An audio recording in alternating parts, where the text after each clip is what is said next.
the healing journey. The healing journey for me has transferred me over or coincided with spirituality, my spiritual journey. And one thing about the spiritual journey, the healing journey, whatever title you choose to give it, is that it forces you into isolation. Whatever God you serve forces you into isolation. Because whatever it is that you're dealing with, whatever you're trying to heal from, you really have to go through it alone. Now, it also forces, I don't want to say force, I think force is such a harsh terminology in trying to make a point in connection with spirituality. But I guess rightfully so, because spirituality or healing forces you to not just isolate, but to stand firm in your aloneness. You have time, you create time, time is needed to really dissect yourself and go within and go into prayer mode, worship mode, or whatever it is that, whatever God that you serve. You go into these states because you are trying to understand the dynamics of your circumstances. How you get there, why you get there, the accountability that you got to take, and the part that you played in getting there, and so forth. And it has not been easy for me. It can very well play on your psyche because it directly challenges every single thing you thought you've ever known. Every person you thought you've ever known. In my isolation,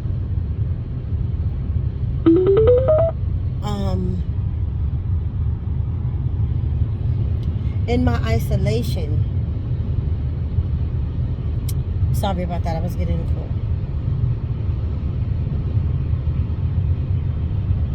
In my withdrawing, because my earth sign is Virgo,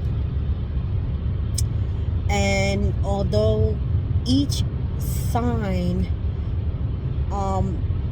have similarities and differences, oftentimes Virgo, when they have an issue that they're trying to figure out, they usually go within. And I can't speak for all Virgos. I definitely can't speak for the male Virgos, but that's how I do, and I'm just gonna leave that there.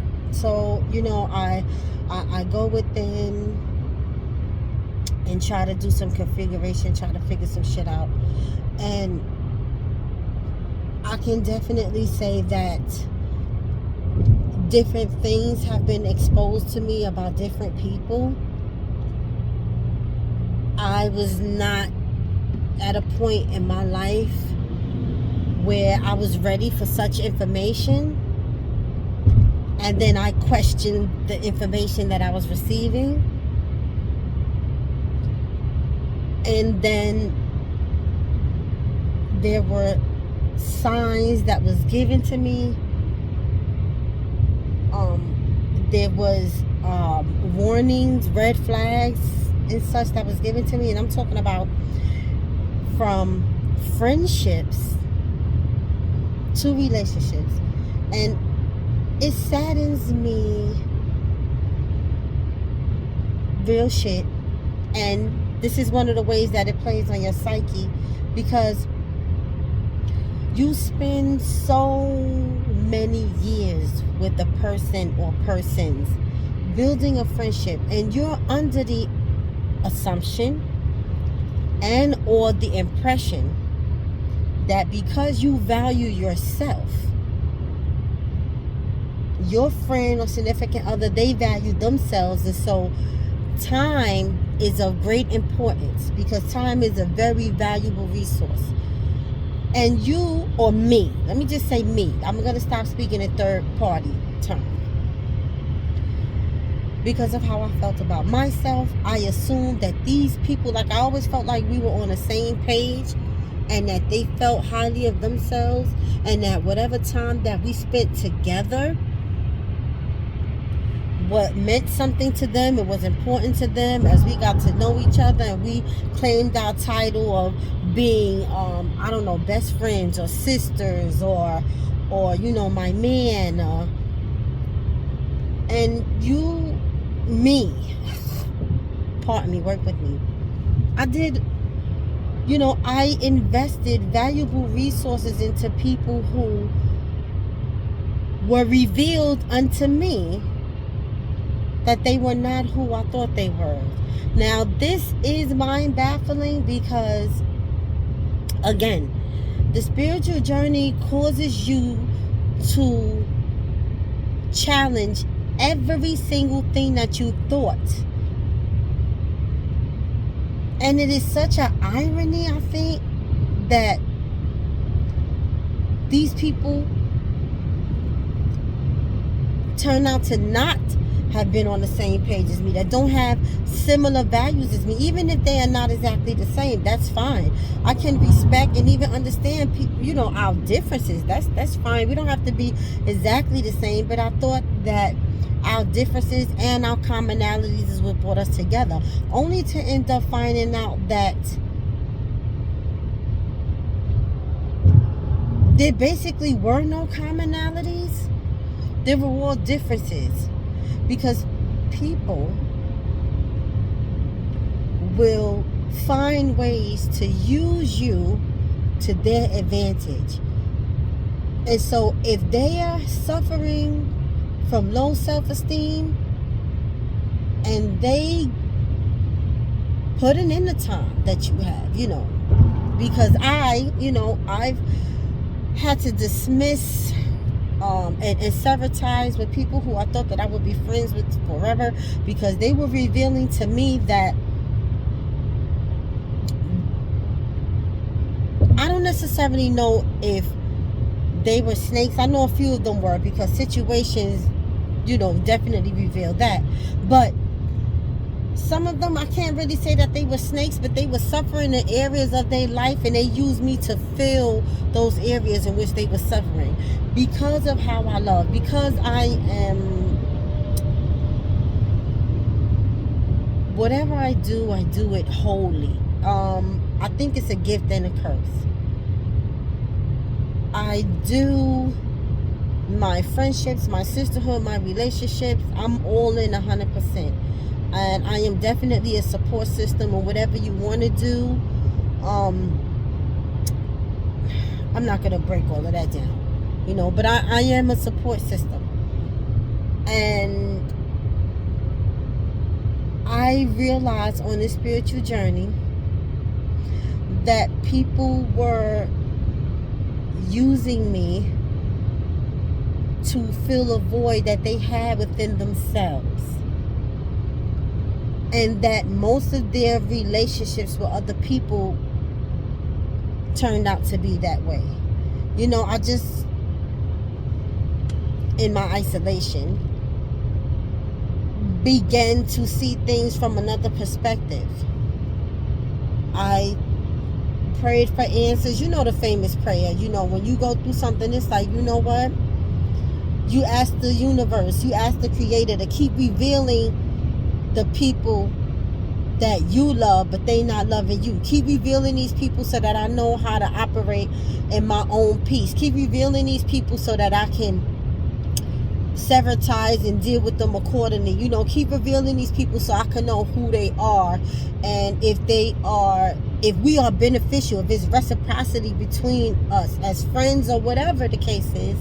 Keep revealing these people, because if I have to go through this alone, then let me be alone. I don't want to go through any part of my life thinking that I have a friend or thinking that I have a significant other to share certain things with when these people are not for me. You know, the famous prayer. So, you know, you say these things, and when it is revealed to you and you're not prepared for the answers, or you're not prepared for the revelation, it can become difficult emotionally, and it can play on your psyche. So I'm saying that to say, whatever journey you're embarking on requires isolation at some point. So when people stay in toxic situations, whichever toxic situation it may be, a friendship and or relationship, and I must reiterate that, because I don't want anyone who is conversing with me right now, I don't want anyone to think I'm just one-sided when I'm saying this. In any form of relationship or situationship, whether it's a sisterhood or a significant other, if anyone is choosing to stay in anything toxic, it's because they are not prepared for the reality of the situation. And it is not easy. It is not easy. But reality and the universe will call you on your shit. They'll call you on your shit. You know what I mean by that? All the shit that you keep claiming you are, they're gonna call you on that shit. You know, you are real. You are realist. You know, they call you on it. You represent God. You a prayer warrior. You this. You know, whatever it is that you claiming, the universe is gonna call you on that shit. And it's not just a test for the testimony, but it's all a part of your evolution. So many people say, you know, Christian. I'm not trying to trigger anybody's spirituality, because I'm not against any type of religion. I am not, at this point, I got bigger fish to fry than be trying to belittle you or try to make anyone feel any type of way about the God that they serve. Whatever God that you believe in, Allah, God, Jesus, the universe, to me, personally, to me, it's all one and the same. But even if you don't feel that way, whatever God that you do serve, you got to know that it's more and bigger entities out here than you, and you definitely need to be able to walk through this journey and take this journey with a high belief system. Because just to be human, it's just not enough. When you're dealing with not just your own personal situations, but you're also dealing with other people's situations too.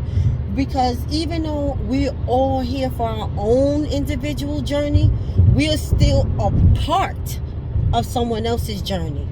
So they may have to learn a lesson through us, or we may have to learn a lesson through them.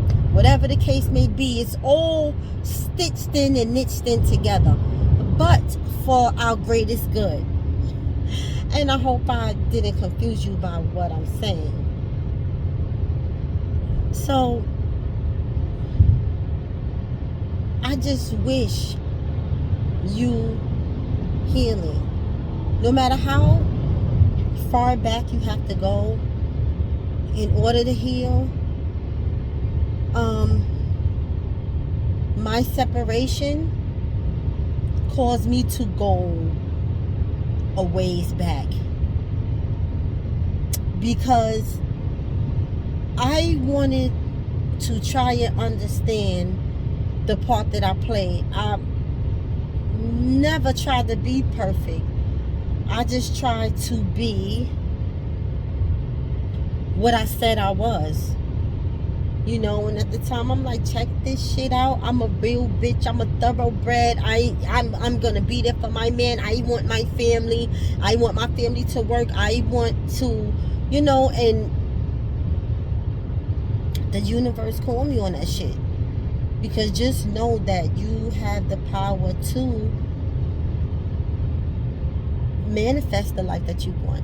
And I don't want to start going all over the place, but it's so many lessons that I have learned in this breakup, because I did manifest the life that I want. I just wasn't able to keep the life that I want, because ultimately what I was praying for and what I wanted was not for my greatest good, and it was not what the universe had for me. So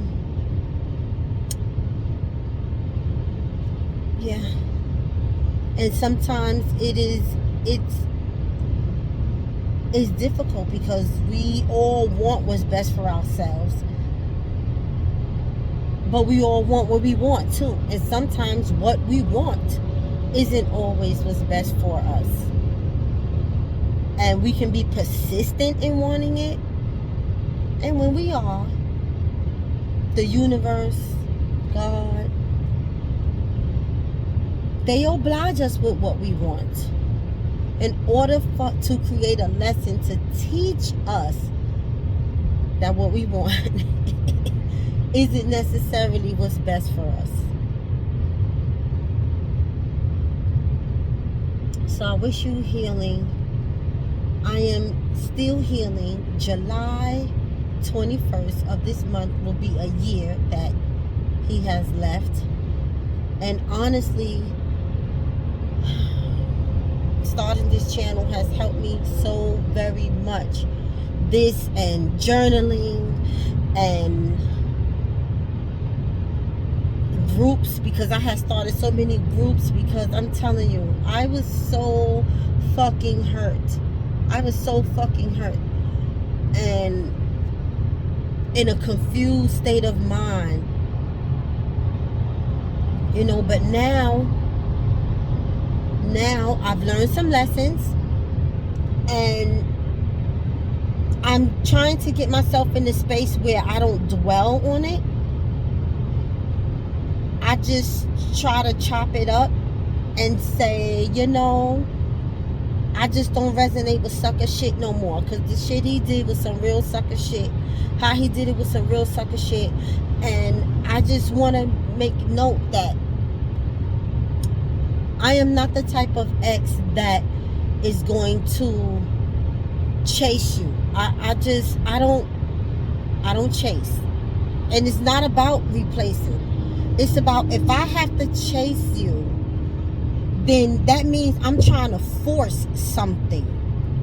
Because a lot of time when you chase, it's because whatever it is you're chasing is running away from you. I don't want to force anything, because enforcing something means that it's not for me, and I'm trying to make it for me.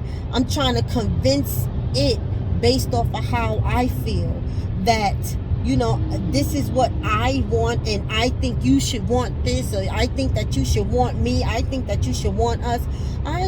There has to be reciprocity, you know, but it's all a part of my learning journey, and it's all a part of my healing process. And I'm just sharing because, again, a lot of time, black women are silenced in whatever trauma we experience.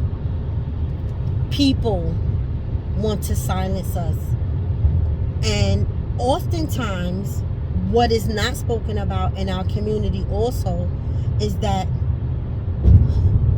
our own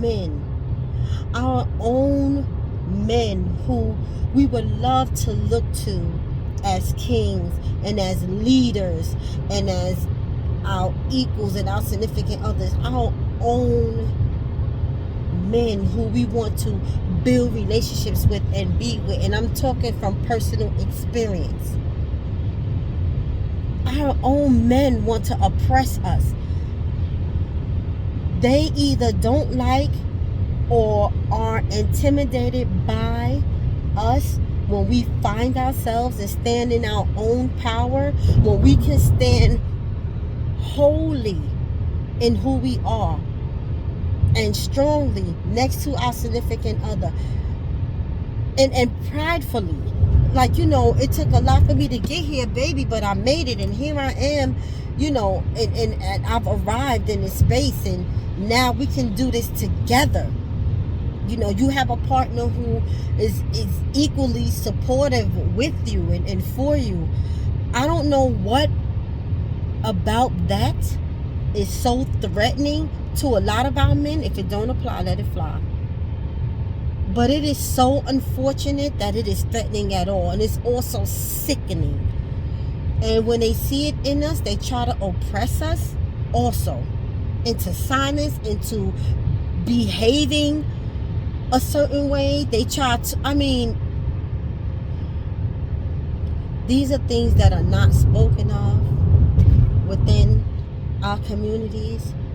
I think also, though, in taking accountability for some of the issues in my relationship that caused the demise, I put up with a lot. I tolerated a lot, all in the name of love, or what I thought was love, because I kept making up the excuse that nobody's perfect.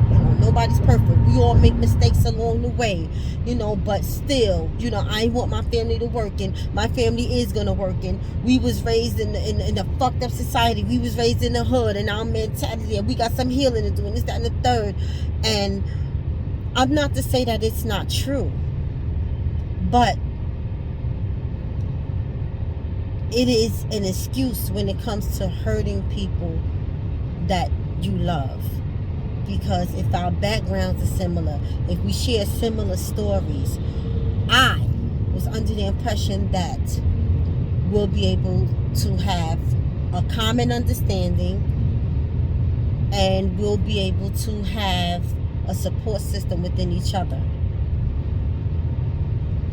I did not want to stay in anything toxic, and I mean from the hood. The hood has taught me so much, and I appreciate the hood. The hood has taught me survival, but it doesn't mean that I have to dedicate myself to that part of me. I don't have to dedicate myself to just one side of me, and I definitely don't have to dedicate myself to the hood, because as much as the hood taught me, the hood also traumatized me. And I wanted just the total opposite for my family. I wanted to bring new traditions into my family. I wanted my family to have a ideal but realistic life. Let me use the Cosby Show as an example. I don't know. But I'm only using that to say that you have two black parents who obviously were raised in a certain time, in a certain era. They made the best of their situation and circumstances and end up eventually benefiting them and their family. They stayed together, and I know this is a TV sitcom, but I'm just using it as an example for the basis of a reality that I wanted for myself. I wanted me and my significant other that had children together, even though he had an outside child, but this is before me. But I wanted to be able to give our children a complete family. I wanted us to make the best of our situation. I wanted to show our children that dedication and loyalty to yourself and to your family, like that family first shit. I really wanted that to be, I wanted us to be the staple for that.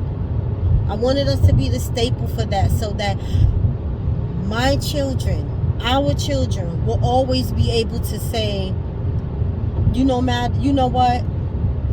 For the most part, our parents is alright. They got their bullshit with them, but you know, they came in clutch. They are or were, you know, great parents because. And it's not just that I wanted it for my children. I wanted it for me. I wanted to be with a king because I realized the royalty that I had within me, and I wanted my equal. I believe that the universe, of course, showed up in rooms where my name may have been mentioned, and the heart of the matter was exposed, and she removed him from me because he no longer was my king. He no longer was my divine counterpart. He was no longer suitable for me, because whatever it is that we went through in our situation or in our relationship, I not only had good intent, it always came from a good space, because we had history, because we have children, because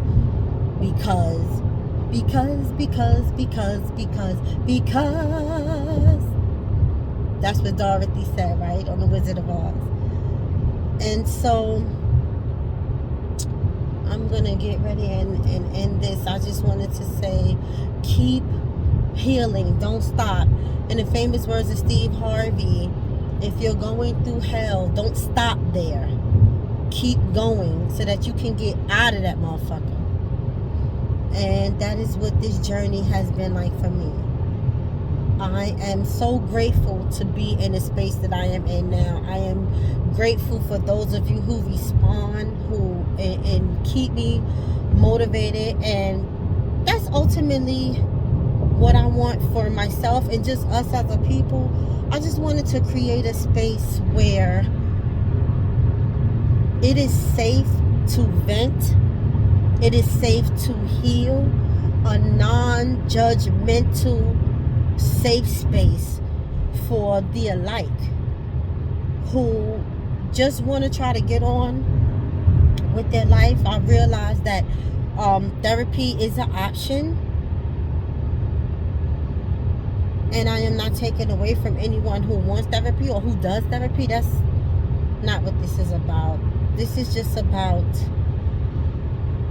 me trying to make it through the next phases after the heartbreak, because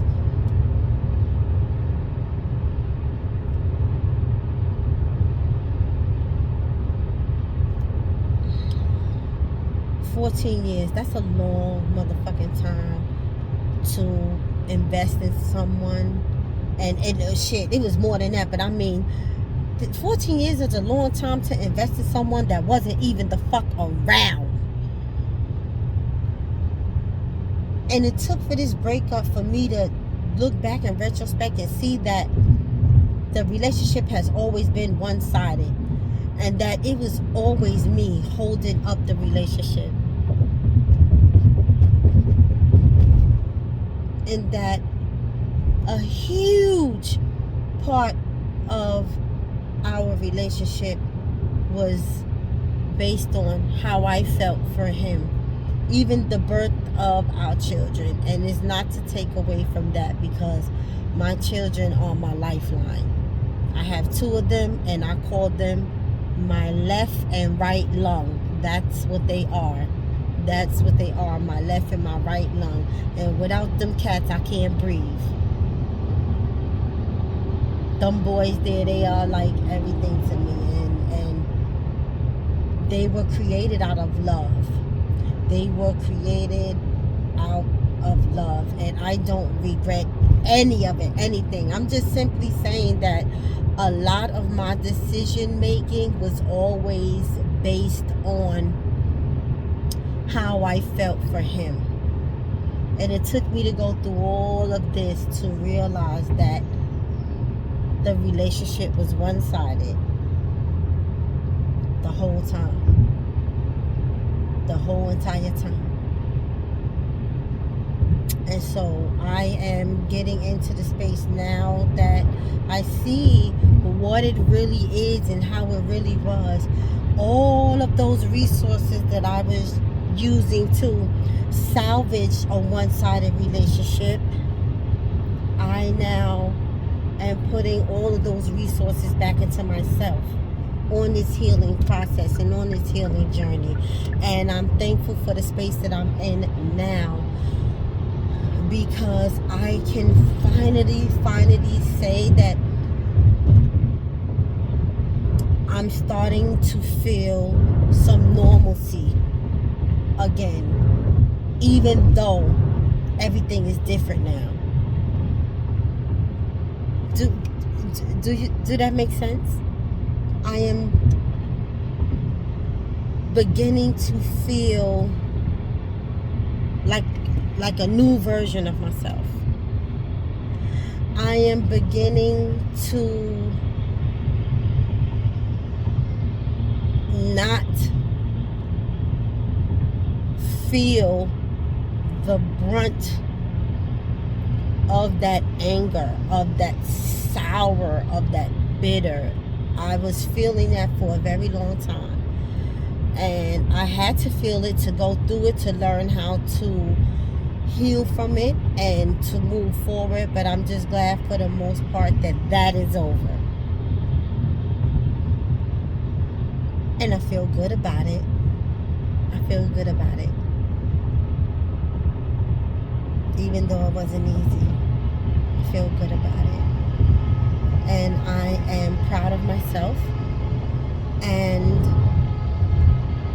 I am excited for what my future holds, because I have retracted my resources and started pouring them into me. My plans have changed.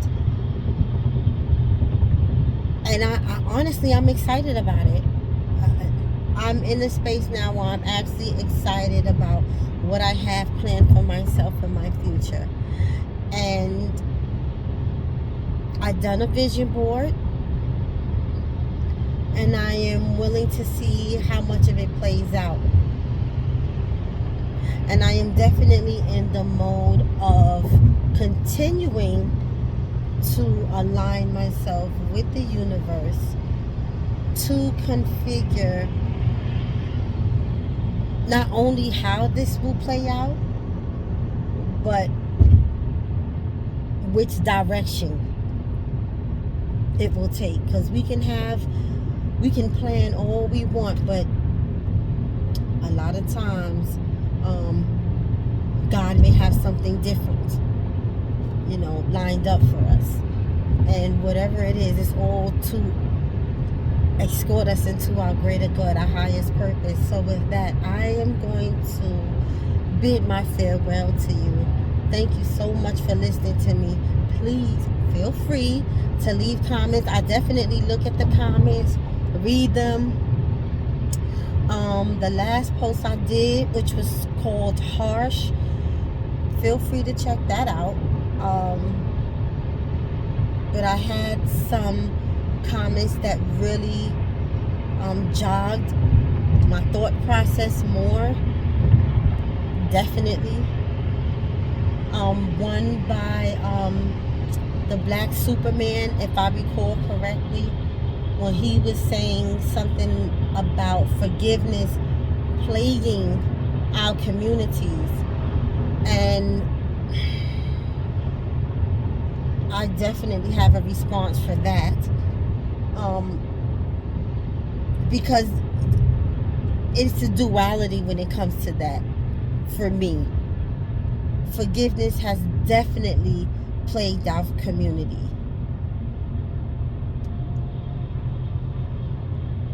But it's just, it's like, but how did you not forgive too? You know what I'm saying? But that's another topic for another time, and I am not going to hold you up. But I'm just letting you know that I definitely read the comments. I am not in a space at all where I am too big not to read the comments or, egotistic or anything. I definitely read the comments because it's important for me. We need to have these conversations as a culture. We need to have these conversations as a people, as non-biased gender. We need to have these conversations to help each other as best we can. And you guys are definitely helping me, and I just wanted to acknowledge that and put that out there. So please have a wonderful, safe, loving, and healing day, and I'll definitely be posting again soon. Thanks for listening. Bye, guys.